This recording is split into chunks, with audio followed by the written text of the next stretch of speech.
I'm pleased today to present today's webinar, co-hosted by Cities of Migration, Hire Immigrants, and Bertelsmann Stiftung, on the topic, Refugees Jobs Agenda, Kickstarting Employer Action. The magnitude of the global refugee crisis has left many wondering, how can I help? While an outpouring of support greeted Syrian refugees to Canada, Toronto business leaders quickly recognized that there was no clearly defined response to help refugees find meaningful employment. This was the catalyst for convening the Syrian Refugees Jobs Agenda Roundtable. And today we are here to discuss lessons learned from that first year of that unique employer roundtable to help us unpack practical strategies for refugee employment and learn how to strengthen private sector engagement in the global refugee crisis. I am delighted to welcome our speakers. I have with me today Devon Franklin, who is Project Manager of Hire Immigrants, joining us here in Toronto. And online I have Jasmine Ateia, who is Division Manager, Labor Market Integration for Refugees from the city of Freiburg in Germany. Let's start by introducing Devon. Devon Franklin is Project Manager of Hire Immigrants, a program of the Global Diversity Exchange at Ryerson University. Devon has worked in healthcare and community settings on finding solutions to pervasive employment challenges. At Humber River Hospital, she developed volunteer programs directed at students and foreign-trained professionals to help them navigate careers in the healthcare sector. She's also worked with community organizations across Canada on a national leadership project funded by Status of Women Canada to support the development of women in vulnerable populations succeed in employment. We are delighted to have Devon here with us today. Over to you. The podium is yours. Good morning, everyone, or afternoon, depending on where you are, and thank you, Kim, for that lovely introduction. So as Kim said, today's topic is on the Refugees Jobs Agenda, Kickstarting Employer Action. So in today's presentation, I'm going to talk about who is Hire Immigrants and what does our program do here in Toronto and abroad, review the high-level information about the experience of the Syrian refugee crisis as it was here in Canada, the response from the business community in Toronto, the roundtable model that was convened, and the early outcomes from our first year since convening. So first, what is Hire Immigrants? So Hire Immigrants is a non-for-profit organization. You'll see our partners and funders at the bottom of the screen. We're a part of the Global Diversity Exchange along with Cities of Migration, which is a think and do tank based at the Ryerson University in Toronto. And our program, as Kim had mentioned, is employer focused. In Toronto, like many other immigrant-receiving cities, there are a number of services and resources available for immigrants and refugees to prepare them for the labor market. Settlement services provide newcomers with language training, resume writing workshops, and job readiness training. What makes Hire Immigrants unique is our focus on the other side of the employment dichotomy, employers. Our online platform is intended to help employers to recognize the need to hire immigrants and refugees and provide resources to prepare employers for the diverse workforce of tomorrow. So what do we do? How do we do this? As an online platform, we're a one-stop shop to increase employer awareness of the value of immigrant skills and immigration to their business. We call this the business case. Through a network of employers and immigrant-serving organizations, we profile good, replicable practices and other tools as resources for employers to fully leverage immigrant talent. In the next few slides, I'm going to give you a few examples of what that means and what our core work is. Through providing a business case to our audience, we raise employers' awareness about the benefits for hiring immigrants and refugees. One of the most immediate and strongest factors for the business case is labor market needs. Many industries in Canada and abroad are faced with the looming labor shortages. Beyond labor market needs, there have been numerous studies completed that demonstrate diversity, be it diverse ideas, diverse perspectives, foster innovation. Immigrants boost innovation by bringing new perspectives to businesses, and these diverse experiences improve problem solving and can bring fresh ideas to your team. Many immigrants speak other languages and have lived and worked in other countries. Knowledge of international business practices can help businesses expand and build relationships around the world. Awareness of different cultures and policies of a region are essential competitive advantages to accessing global markets, landing a contract, or merely developing international relationships. And finally, employers want to know, how does diversity, how does hiring immigrants help their bottom line? And beyond the benefits I just discussed, there have been several studies that demonstrate a clear correlation that more diverse companies have higher revenues. Studies from MIT, Intel, and in Canada, the McKinsey report all point to the same evidence. Diversity drives innovation, and innovation helps drive bottom line results. Once we've made the business case, how do we engage employers to act? How do we help employers overcome some of the challenges they face when it comes to hiring immigrants and refugees? Well, Hire Immigrants engages with employers through providing free resources to help employers overcome hiring and managing challenges and reach and leverage immigrant talent for their business. These are just a few examples of the resources we provide. Employer success stories provide employer examples of successfully recruiting, hiring, and managing a diverse team. We have a portfolio of success stories from employers like Siemens, Maple Leaf Foods, and Enbridge. Importantly, all of our success stories include tips for other employers to leverage immigrant talent for their workforce. Our webinar series provide a peer-to-peer exchange through the platform we're all tuned into today. Through our webinar series, we address challenges and offer solutions for employers seeking avenues to recruit and retain immigrant talent. Recent webinar topics have included attracting and retaining immigrants in rural communities, confronting hiring bias in recruitment practices, and responding to the question, what comes first, language or work? Our research and policy section importantly aims to provide accessible, easy-to-read information important to employers. We take complex policy documents or research and summarize important information for our audience. So now that you know who is Hire Immigrants, let's turn our attention to the topic of today's session, which is Syrian refugees and the jobs agenda. For some context, Canada has received more than 30,000 Syrian refugees since November 2015. This number here is the most up-to-date since November 2016, and we anticipate that our numbers are well over 40,000 now. Slightly more than half of these newcomers are fully government-sponsored. The rest are privately sponsored or sponsored by a combination of government and private sponsorship. The cities accommodating the greatest number are Montreal and Toronto, which were home to Canada's biggest Syrian communities before the Civil War erupted in 2011. Most of the immediate settlement concerns in these cities were being addressed, such as health and housing, but navigating employment was a complicated and difficult aspect of the integration process. Securing employment is an important indicator of successful integration that contributes to newcomers' sense of belonging. In the absence of social networks and links to the Canadian labor market, searching for employment opportunities would be a challenge for many newcomers and a missed opportunity for local employers. Ratna Amidvar, former executive director of the Global Diversity Exchange and the chairperson of the Roundtable, was motivated by the gaps she found in responding to the arrival of these Syrian newcomers. There has been an outpouring of support to welcome Syrian newcomers from all sectors, public and private, but missing was a clear focus on helping them find the right employment to match their skills and capabilities. This was the motivating factor for Ratna Amidvar, and under her leadership, she called upon the business community and other important stakeholders to act and respond to the challenge of connecting Syrian refugees to meaningful employment opportunities. She convened members committed to working collaboratively and strategically to eliminate duplication and confusion in employment efforts. We called ourselves the Syrian Refugees Jobs Agenda.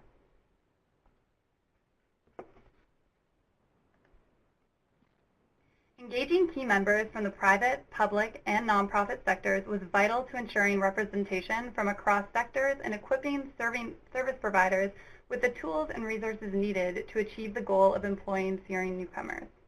These are the key partners who we think are really important and central to having a successful roundtable. Private and public sector employers. These employers have to have open positions and a willingness and desire to hire immigrants and refugees. Community organizations and service providers provide the settlement services and supports for employment to the refugee population.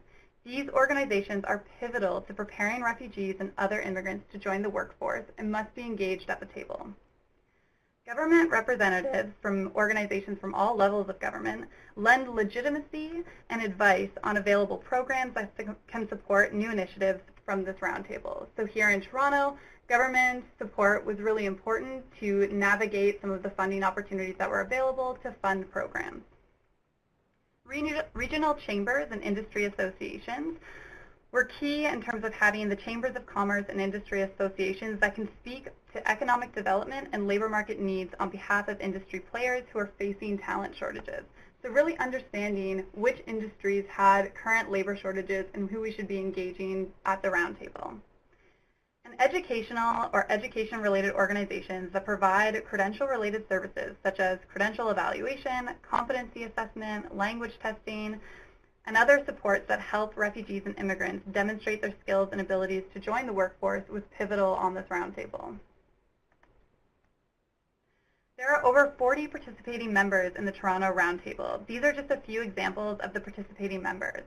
At the top, you'll see some of our key employers. We have KPMG Canada, which is an accounting firm, LIUNA, which is a local construction and trade union, and the Business Development Bank of Canada, so from the financial industry. Service organizations that have participated are TRIAC, Access Employment, and importantly, Refugee Career Jumpstart Project, which has been very influential in connecting Syrian newcomers with employment opportunities. The Toronto Region Board of Trade is one of our regional boards that is present on the roundtable, and World Education Services provides credential recognition services. And finally, from the government, we have the IRCC, which is at our federal government level, and the City of Toronto, which is at our municipal level. So how does the roundtable model work? The central convener is crucial. As the chairperson, Ratna Ahmedvar convened bi-monthly meetings to bring all roundtable members together. KPMG Canada hosted the group in downtown Toronto, and the meetings were convened in the morning prior to the beginning of the workday to accommodate work schedules. At the meeting, it was important to draw the larger group back to an employment-focused agenda. Always we were asking ourselves, how will this action create employment? As you can imagine, with the Syrian refugee crisis and the people who are around the roundtable, oftentimes conversation can get sidetracked talking about other issues, and it was important as the convener that Ratna always brought the group back to how will this action create employment. Important challenges arose that required the larger group to split into subcommittees to address the needs. From the initial roundtable meetings, it became clear that there were some gaps in our understanding as to the refugee population in Toronto and the talents that each Syrian newcomer brings with them. To address this challenge, 4 members of the roundtable created a subcommittee to develop the skills profile of Syrian refugees in Toronto. This is very important. You can't link people to employment opportunities without knowing the skills and qualifications they bring to the labor market. So this is an important first step. It also became clear that there was one employer at the roundtable, LIUNA, the Trades and Construction Union, that had job opportunities immediately for Syrian refugees that had a background in the trades or a willingness and interest to learn. To address some of the language challenges and educational requirements necessary to enter the trades, LIUNA partnered with 2 other members of the roundtable to form a working group. There was also a need to bring Syrian newcomers together and have roundtable members showcase the available job opportunities. Therefore, a job fair was determined as a great way to bring Syrian newcomers out to meet employers. Importantly, employers could only participate in the job fair if they had job openings and a willingness to hire Syrian newcomers.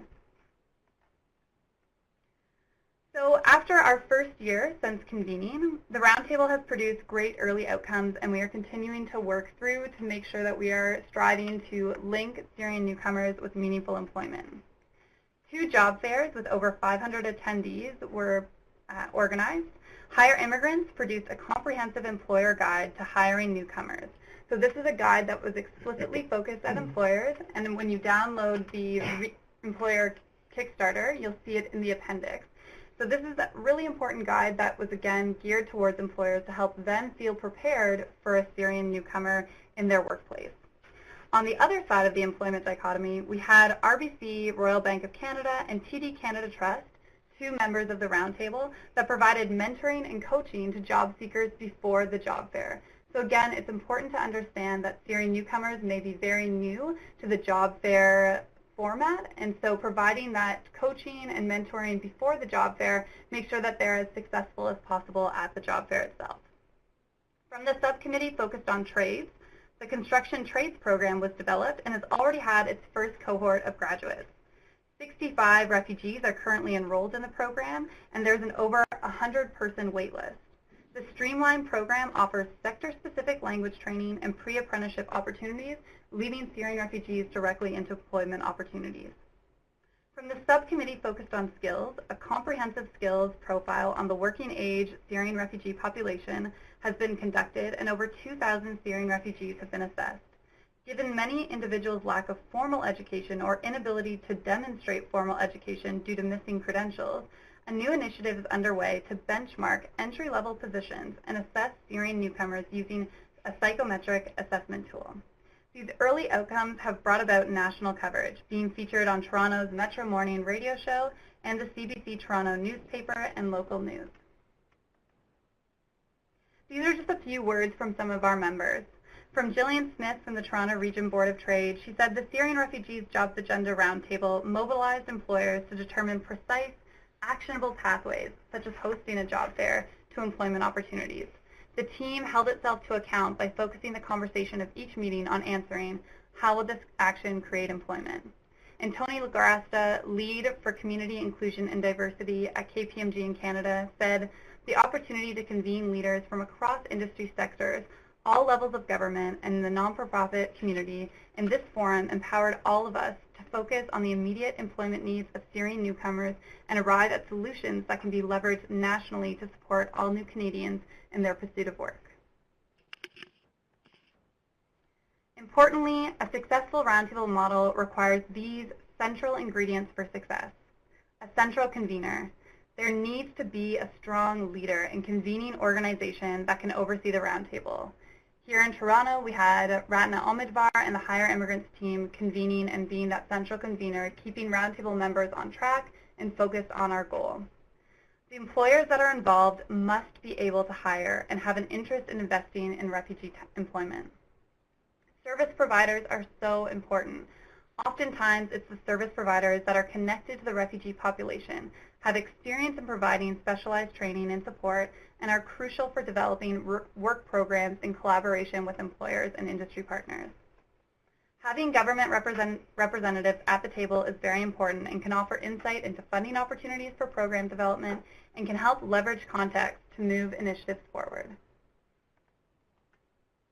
So the Refugee Jobs Agenda Kickstarting Employer Action resource is now available online, and as I said, the appendix is the employer guide.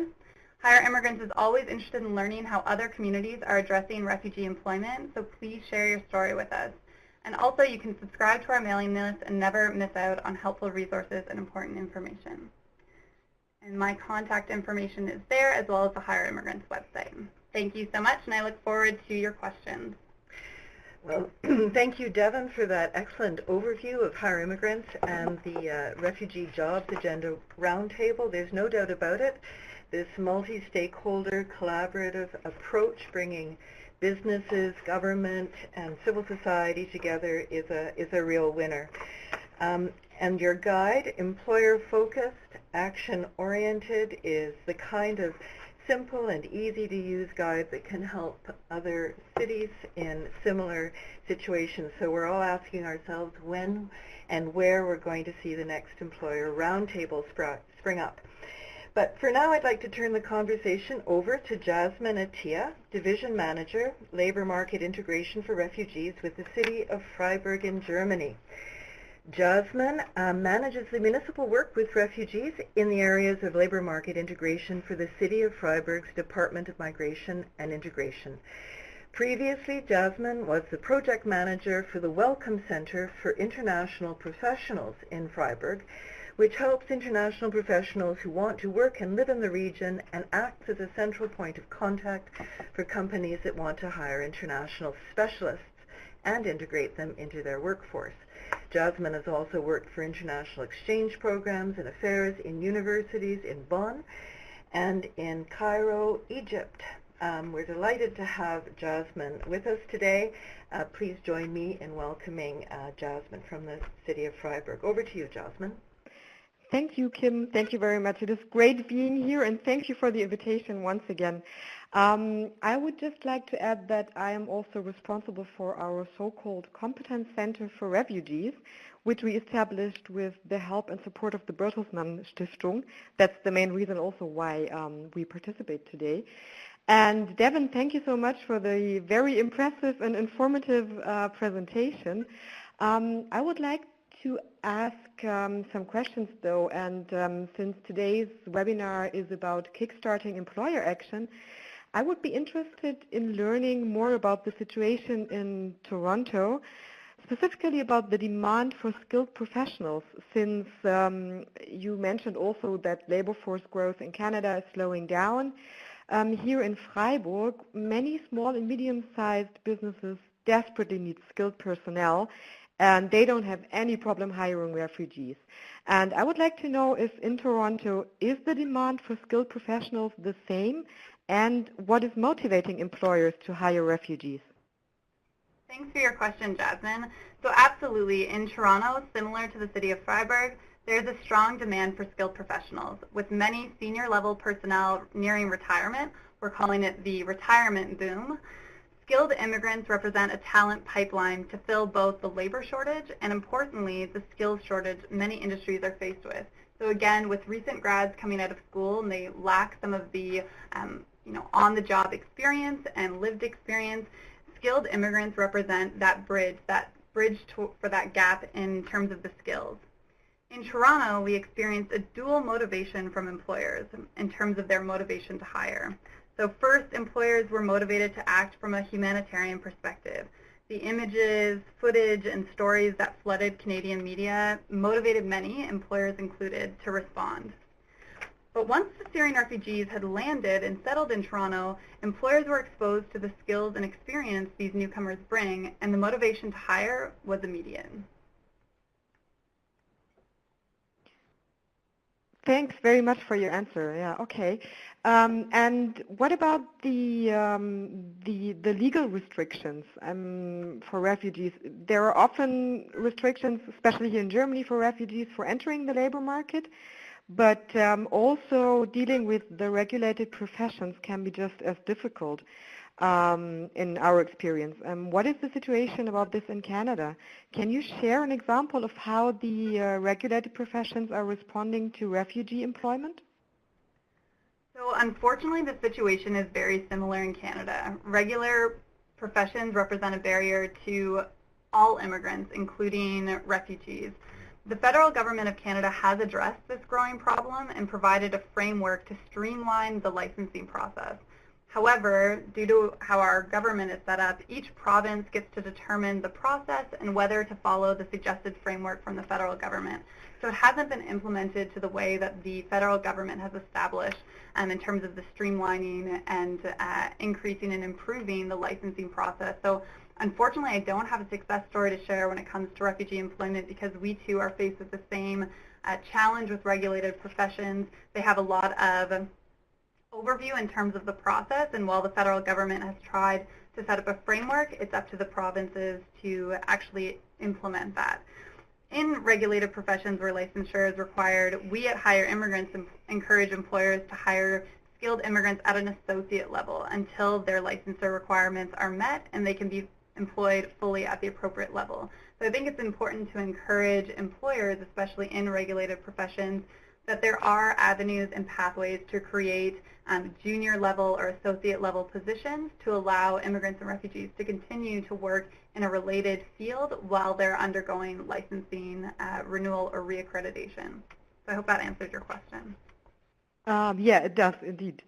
Yeah, we also face the challenge of measuring like the educational and professional skills of refugees, which is also sometimes a major obstacle for many companies.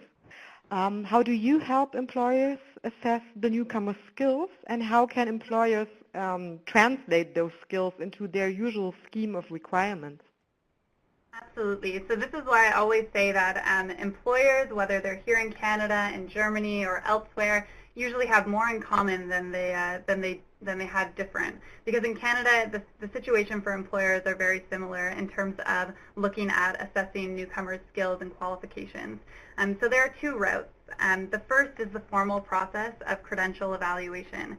In Canada, an organization called World Education Services, we call them WES, and they're on the Roundtable as well. WES offers many tools to help employers realize the value that internationally educated professionals bring to their workplace. In the pre-screening stage, employers can use the free WES degree equivalency tool to quickly determine the Canadian or American equivalency of an international degree.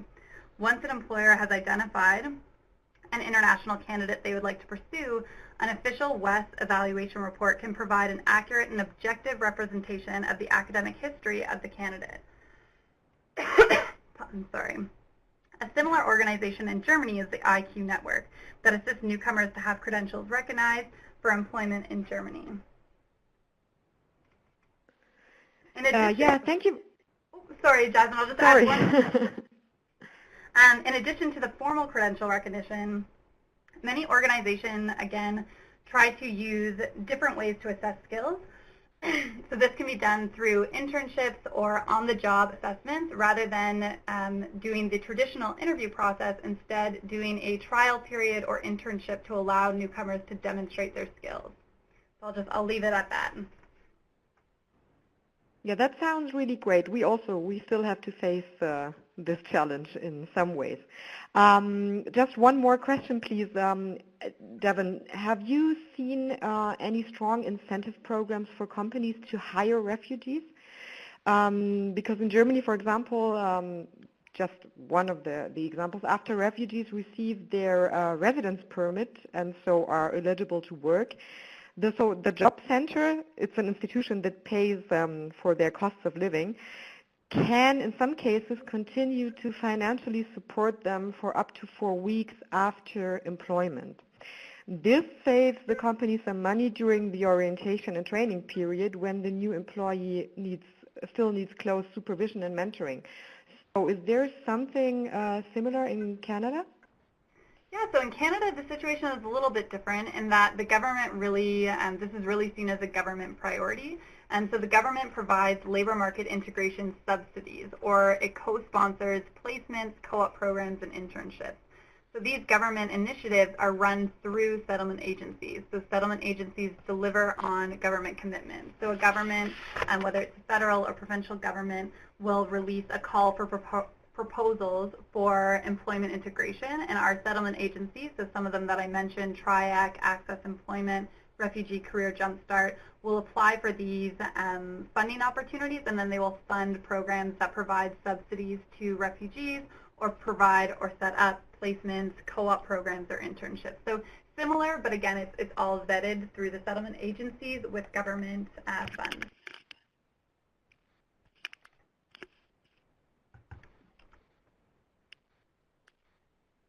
Any other questions, Jasmine? I hope that answers it. It's a bit of a different situation here in Canada, again, with the government support and initiatives. Yeah, thanks very much indeed. Just maybe one more thing. How do you also reach out to the people on the local level? Like, is there like a strong movement of voluntary service, for example, for refugees? How did civil society react to the Syrian refugees? That would be something I would be interested in. Like, how do you engage private citizens at the local level? Absolutely. Here in Canada, private citizen engagement takes shape in a number of different ways. So we have our private sponsorship of refugees program, which allows Canadians to help sponsor refugees from abroad who qualify to come to Canada. As a sponsor, these private citizens are responsible for supporting the refugees for the length of the sponsorship period, which is a year here in Canada. Support includes providing help with housing, clothing, and food, as well as social and emotional support. In Ontario alone, almost 35% of Syrian refugees were privately sponsored. So this is a huge way that our private citizens really engage in social issues, especially when it comes to humanitarian crises like the Syrian refugee crisis. Volunteerism is also very prominent at the local level in Canadian cities. At Ryerson University alone, there's 1,000 student volunteers that donate their time to assisting Syrian newcomers. Some students offer translating assistance, being Arabic speakers themselves. Others assist newcomers in completing their income taxes or other Canadian, learning the Canadian system. Other volunteer groups have been formed to address social needs of Syrian newcomers, including the Together Project, a project that connects government-assisted refugees to Canadians for friendship and settlement support. Private citizens are important stakeholders and can offer the assistance and platform needed to raise concerns regarding the settlement of newcomers.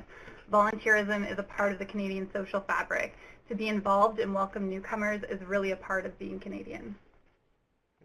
Thank you. That is really great to hear. I mean, we have the same situation here in Freiburg. We have like around 3,000 refugees and 3,000 volunteers, so it's really a great number to see that. And also, volunteers also have a strong voice in politics and society, so it's really great to observe that. Thank you. Yeah, absolutely. Well, that's very exciting. And you know, when a city is able to respond like that, that tells you a great deal about its urban resilience and the quality of the work that you've been doing in Freiburg and here in Toronto. So thank you very much, Devon and Jasmine, for that brilliant exchange, full of very positive and instructive and measurable impacts on identifying and creating employment opportunities for newcomers that arrive as refugees, slightly different situation. So now we've concluded the formal portion of today's webinar. It's time for our audience Q&A, where we have some questions coming in. We had a very, very strong audience support for this webinar. We have over 380 registrants today, which is close to one of our record-setting numbers, audience numbers. And so there are a number of questions. Let's see how many we can get through. And I'd please encourage all of you to continue to submit questions. While I field one of the first questions, which comes from an education and training group who want to know from you, Devon, what some of the challenges you faced in recruiting employers to the Roundtable. Great question. So the challenges are twofold. I think the first is commitment. Employers are very busy, especially if you're trying to engage SMEs, that's the small and medium-sized enterprises. They often don't have, they can have anywhere from, a small 10 employees to 50, and sometimes don't have the human resources to be able to designate someone to come to meetings. So that was something that we took into consideration in scheduling the actual meetings themselves. So making sure, like I said, they start before the day, the workday starts. So we actually meet in the wee morning at 7:30 until 8:30 a.m. So it's not preferred for all of us, but it helps to really accommodate that employer. So the time commitment is really important to be upfront when you're reaching out to employers. Explain that you're willing to accommodate, the daily work schedule, and again, doing bi-monthly meetings. So making sure that the commitment is there, but that it's not so exhaustive that employers feel like it's a burden. I think the second piece is really to be particular about the employers you want to engage. Again, we have very strict criteria. There has to be an interest and availability within the employer's workforce itself to be able to hire. So while I think employers offer interesting perspectives and insights, you really want to make sure that those that you're engaging are from an industry that may be facing labor shortages, and that's how you really sell the investment and commitment to the Roundtable, is to say, we will connect you to talent, we will connect you to refugees that are willing and ready to work. So again, so that they see the benefit in joining the Roundtable.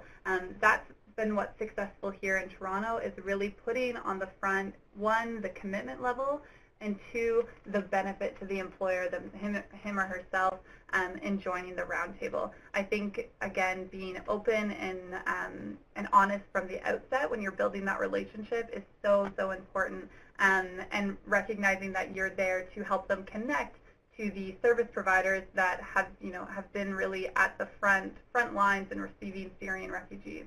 So I hope that answered your question. It's an important question. I mean, and for you, Jasmine, would you like to comment on the openness of employers in Freiburg to this challenge of refugee employment? Yeah, I would indeed. We have the luxury that the majority of employers here in Freiburg and the surrounding area are small and mid-sized businesses, and many of them are very open to hiring refugees, but they face sometimes difficulties because many of them, they don't have their own HR department, for example. Instead, the owners of these businesses often handle the staff matters. And for them, it is especially complicated to hire employees with uncertain residency status, or people who don't have a work permit, for example.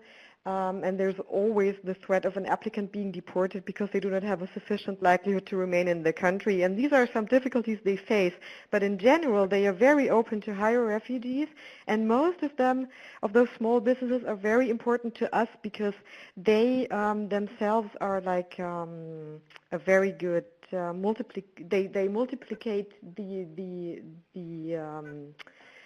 integration effort because they are surrounded at the outskirts of the city, and people know them, and then they see, oh look, they hired a refugee and he looks nice, and they get used to the fact that there are refugees working beside them, so they are really very helpful when it comes to the whole integration process. That's what I'm trying to say, I guess. Thanks. Isn't that interesting? This is a topic that interests a number of people. We have a question from the government of Saskatchewan, one of our prairie provinces here in Canada, on the very same topic. And Tim asks, was it difficult to engage small business? Was most of the connection to employers larger enterprises? And that's for you, Devon. Thanks for your question, Tim. Yes, a lot of our, again, we've only been a year convening, and the majority of our employers are medium to large size employers. Again, I think it comes down to capacity, so the capacity of the organization, one, to hire, and two, to be able to have a designated individual be able to attend the meetings and engage in the subcommittees. That is a goal for year two, and is reaching out to some of the more medium to small size business. Again, there does have to be that criteria that there is a willingness to hire and available positions. So some of those smaller size businesses may not have the capacity to hire. But again, reaching out, I think in Canada, 70% of our employers are small and medium-sized employers. So that engagement is critical, and we recognize that that's a gap currently on our roundtable in terms of employer representation. So engaging small businesses will certainly be a motivation in the year ahead. Very good. Okay, I've got a couple of questions coming up now that address barriers to employment.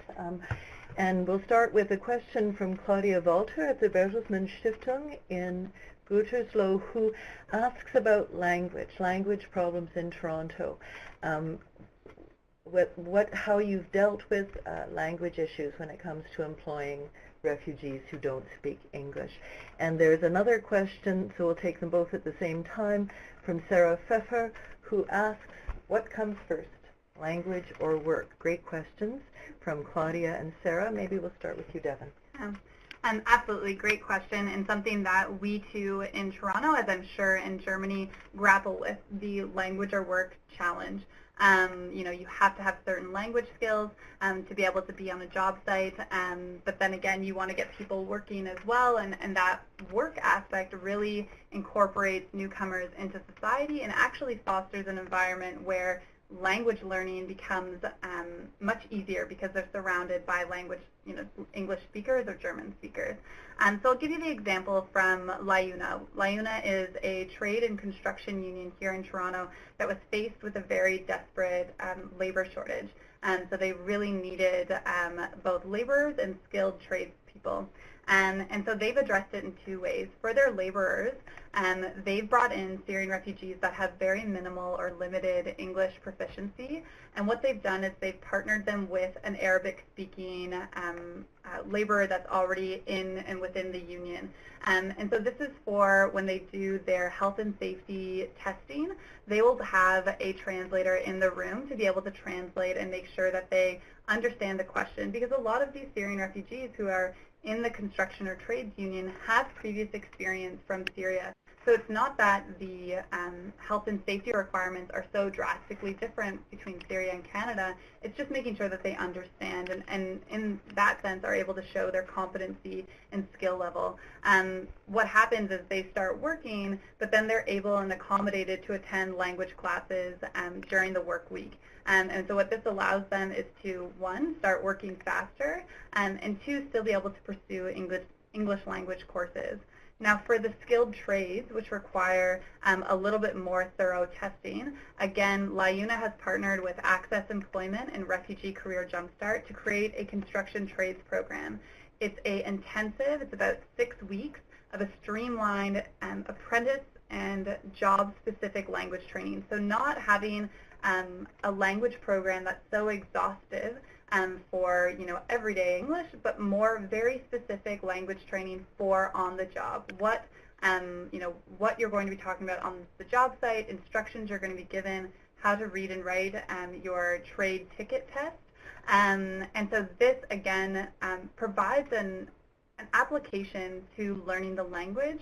And they've had incredible success. They've already had their first cohort of graduates on February 10th, and they've got 64 enrolled. And that's anywhere from masonry, electrical, plumbing, general labor, general contractor. So that's been a very, very successful program. And again, when you have the three groups, you have non-for-profit, the Refugee Career Jumpstart, you have Access Employment that's looking at and has experience in developing work programs, and LIUNA Local, an employer that's ready to hire. You see them come together and really develop a program that gets people working faster and motivated to learn the language faster. So again, it's a challenge we're faced with here in Toronto as well. It's looking for new ways to address this challenge. That's fantastic. There is one more question here about language benchmarks. Is that something that comes into the work you do, Devon?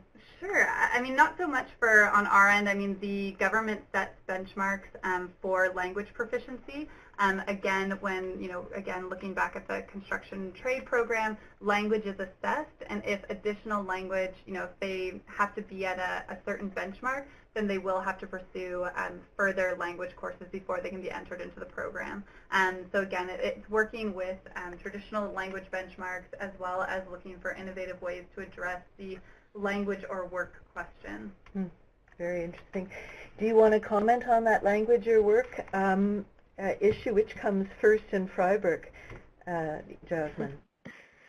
Yeah, it's not so easy which comes first. Both go side by side, I would say. Yes. But yeah, just a small comment. I mean, we experience that work is, for most of the refugees, more important than learning the language, because they are like eager to start their own life and be independent from public funds. For us, of course, and the employers, language is the most important prerequisite in some areas. But for example, in the construction area, many employers, they say, okay, if you don't speak very good German, it's okay, you can come work anyway. And many of them also offer mentoring programs, similar to what Devon described. Yeah. So another challenge raised by Ophelia is around health and safety. So she says the biggest challenge for employers is health and safety when hiring newcomers with low language skills. Interesting. Any recommendations about how a lack of language skills impacts health and safety, Devon? I think that's an important question, and I think employers, for a lot of employers, that's first and foremost. You want to make sure that people are safe on site and safe in the workplace. So I think it depends on context. Again, with our construction union, if a Syrian refugee demonstrated and said that they had previous experience working in construction, working in the trades, then what they did was they provided the test in English but had an Arabic translator. And so that if the person could demonstrate their competency, could pass the test, then they would continue to pursue language courses and they'd be able to start working. So again, it depends on if those competencies are there, it's just in Arabic rather than in English, then it's making sure that they can still pass those health and safety requirements, because they're still required to pass those tests. Again, in absence of that diversity within your workforce, I completely understand from an employer perspective that that poses some serious challenges because you don't want to run into any health and safety issues, especially if you're working in manufacturing, construction, heavy machinery.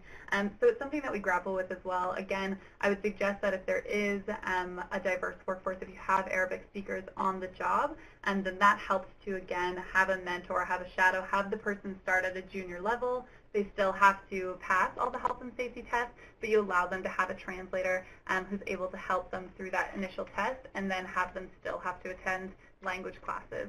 So it's not, that's not a practice that would work in every industry, but we found that it has been successful in our construction and trades unions.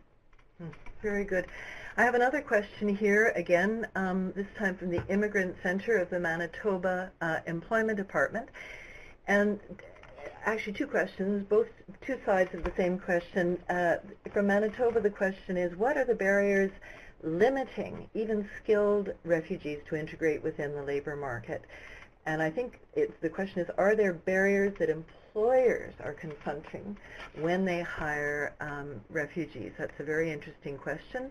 And there is another question here from Angeline, who wants to know about the kind of support that is provided to employers once they have hired refugees, so that they can understand the kind of challenges refugees face when settling into a new country and culture. So the two sides of that coin, Devon, do you want to? Sure. So I think for the first question in terms of barriers for skilled refugees, I think credential recognition is one of the key challenges, especially in the absence of having those. People were, fleeing from their home countries and, didn't remember to grab a diploma or a degree or an updated CV. So I think that empathy is really important for our employers to understand as well. But again, there's still requirements that employers have to make sure that somebody's skilled, and so there are several different avenues. So again, I'd mention World Education Services, WES, that provides that credential recognition for skilled refugees. And again, I'm familiar in Germany, there's the IQ network that similarly helps refugees get their skills recognized. In absence of this, a lot of employers, again, have developed pathways to employment that go beyond the traditional interview. I think what a lot of refugees and immigrants as well face is in the standard, in a North American context, in our standard interview process, and oftentimes refugees are not prepared for this type of interview, and so their skills and competencies don't come across in that interview phase, and you end up screening out a very competent, skilled, individual. So what a lot of so again, I'll use the Business Development Bank of Canada as one of our employers on the Roundtable, and they established an internship program for Syrian refugees that are skilled in the financial industry. And so they come, they work at the BDC, so at the Business Development Bank of Canada, on a short-term contract, and allows them to demonstrate those skills and qualifications. So they're hired at a more junior level, so they may have been at a higher level in their home country. They're hired here at more of a junior level so that they can demonstrate those skills and competencies as well as learn the nuances in this new national context. So again, while financial services are similar across countries, in Canada there are specific nuances and differences in context. And so it allows that newcomer to really demonstrate, I do have the skills, I do have the talent, and to be able to demonstrate how they can fit in the workplace culture as well, and add to it and really add a new lens. And that's been the feedback from the Business Development Bank, that these Syrian refugees have been such a fabulous addition to their team, and they've been interviewed by CBC, expressing their sincere gratitude for the opportunity to hire such talented individuals. So I think that responds to the barriers. In terms of the second question, was the kind of support, for employers.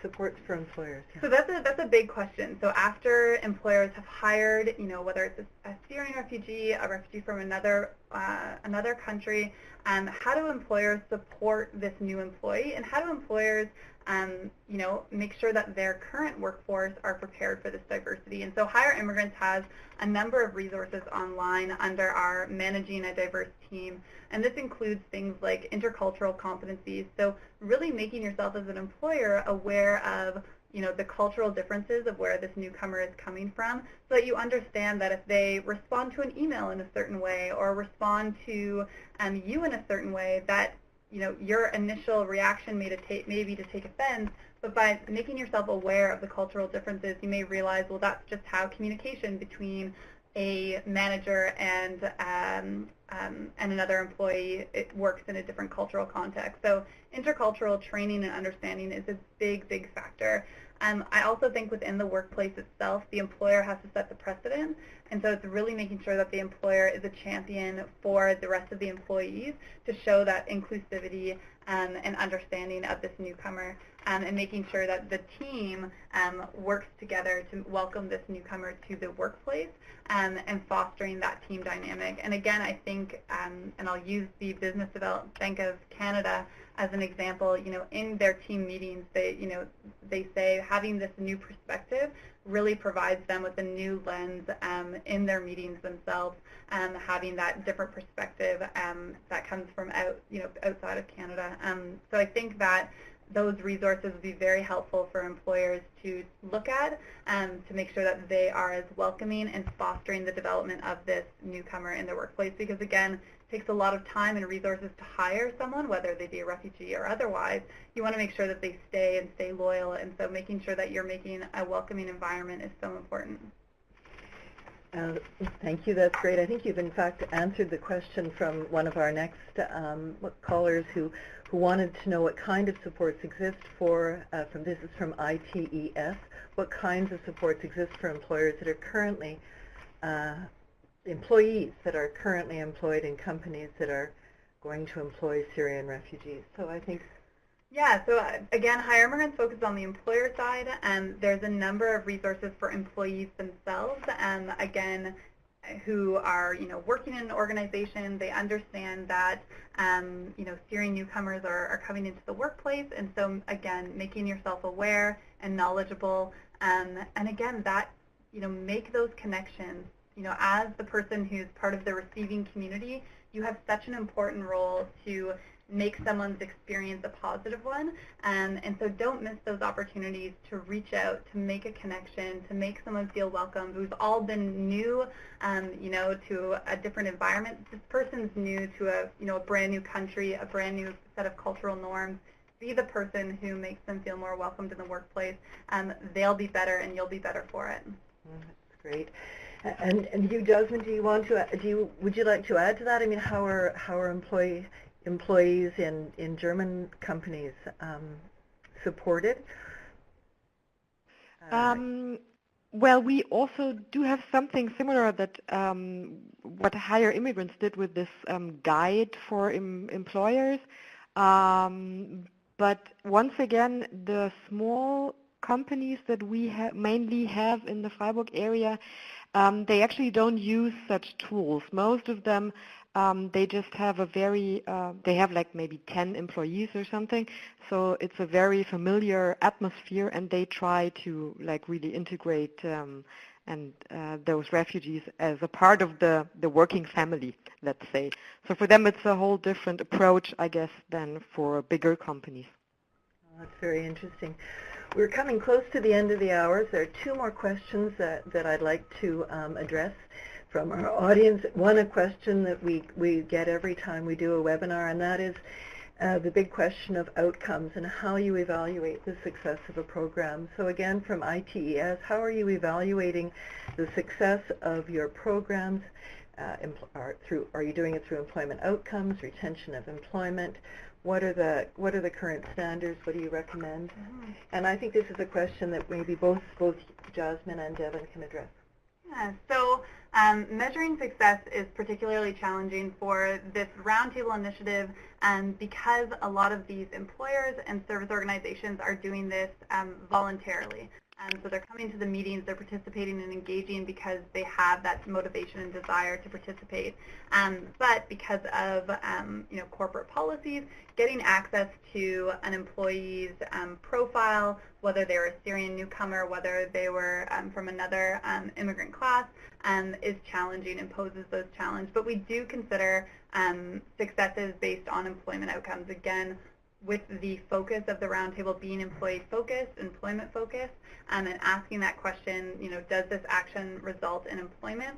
We're frequently coming back to the table and talking about those outcomes. And so, again, the TRACE program, based on our funder information for that program, we can't release those early results until later in the spring. But again, once we have that information, that is something that we will publish, because we understand that measuring those outcomes is so important, especially to motivate other employers to participate. So our measurement of success is through those employment outcomes. The first step in this first year was really understanding the skills profile, and now that we understand what those education levels and language levels are, now in the next phase it's really making sure that we're matching them with meaningful employment, and as your question suggests, measuring that they get that employment in those different industries. Yeah, thanks, Devon. How about you, Jasmine, and how are you addressing this issue of evaluating outcomes in Freiburg? Yeah, thanks. That's a very important question. It's also a little bit difficult to just answer it like this, but I will try maybe to give an answer from our point of view. We have established a network of around 40 initiatives and projects which work in the area of labor market integration for refugees. And we meet around every 6 months, where we evaluate the challenges and also talk about the current status. And this is where we get some recommendations where we have to react or maybe adapt our ways. So this is maybe one point we can evaluate. Yeah. I think that's very interesting, actually. So an ability to respond, to be nimble, and to respond to real challenges in a very flexible way. I think this is one of the great benefits of this multi-stakeholder model that both of you have been talking about.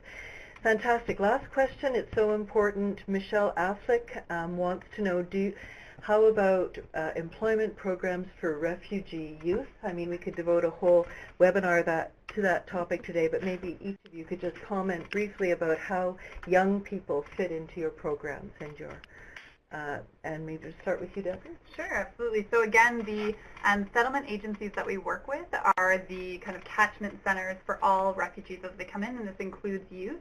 In Ontario and Canada nationally, youth initiatives are really at the forefront right now, combined with the Syrian refugee response, but also, youth initiatives are very, very prominent right now in the national discourse. And so those, refugee youth and minors would be encompassed in that and would have, again, dual training and dual program considerations, being both a refugee and being a youth. So they would get the services that apply to both.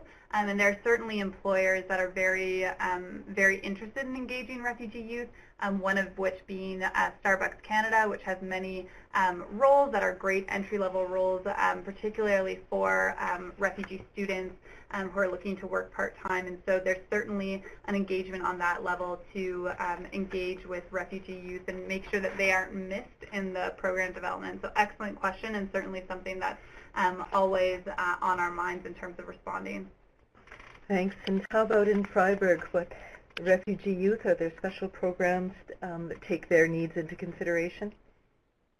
Yeah, exactly. There is a clear difference between refugees under the age of 25 and above the age of 25. So young refugees under the age of 25, they are all taken care from the labor agency for people under 25. Let's call it like this. They have special opportunities to integrate them into vocational training and programs that combine school and work in the broadest sense. So yeah, it's separate from other programs.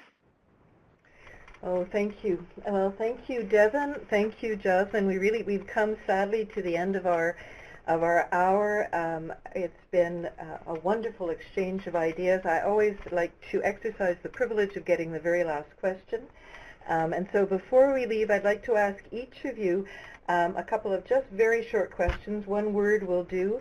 Devon, if you had to give us one word or one point on the secret to your success, what would it be?